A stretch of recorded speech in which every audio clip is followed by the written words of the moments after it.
Hello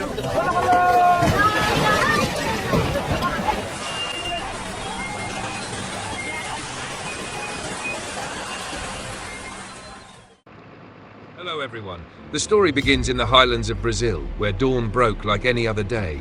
Mist over green slopes, the smell of wood smoke rising from scattered huts.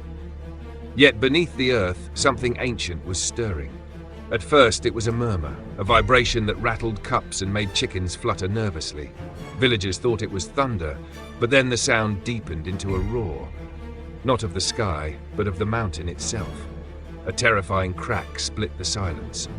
Suddenly, entire sections of the slope ripped free, and the mountain thundered down with the fury of a collapsing world.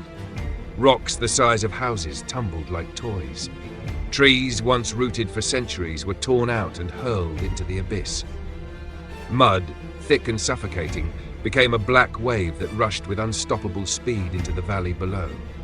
Eyewitnesses swore it sounded like the dead themselves were howling, as if ghosts long buried in the earth had awakened for vengeance. Houses crumpled like paper, swallowed in seconds.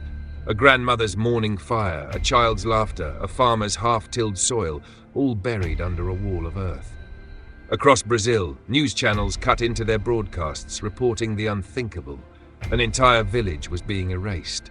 People gasped in disbelief, televisions flickered with chaotic images, and a collective shiver spread through the nation.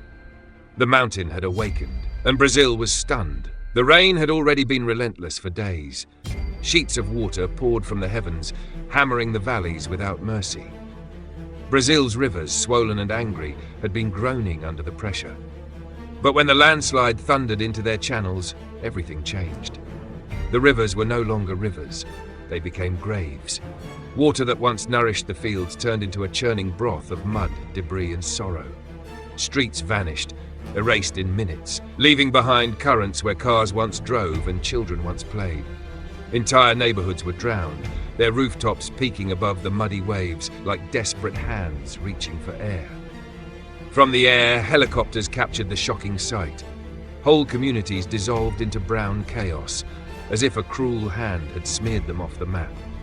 Families were trapped on the upper floors of crumbling houses, screaming as the water clawed at their walls. In one haunting scene, a church bell tolled not for prayer, but because floodwaters rocked the tower until it leaned like a broken sentinel. Across Brazil, millions watched in horror on screens. This was not just flooding, this was annihilation. The rivers, once lifelines, had turned into executioners, and the nation felt the chill, as if the very veins of the land were poisoned by death. The human struggle began with a cry: "Run!" Barefoot and terrified, villagers stumbled through waist-deep water, carrying children above their heads. Mothers clutched infants while their own legs trembled with exhaustion. Old men clung to trees, their white hair plastered to their foreheads by rain, refusing to let go even as currents clawed at their frail bodies. In the chaos, animals screamed, cows bellowing, dogs howling, their sounds mingling with the shrieks of humans in a dreadful chorus. Sirens wailed in the distance, but for many, there was only darkness. Power lines sparked above the water, sending ghostly flashes across the night. Radios crackled with desperate voices, survivors calling for help, rescuers calling for silence so they could hear cries through the storm.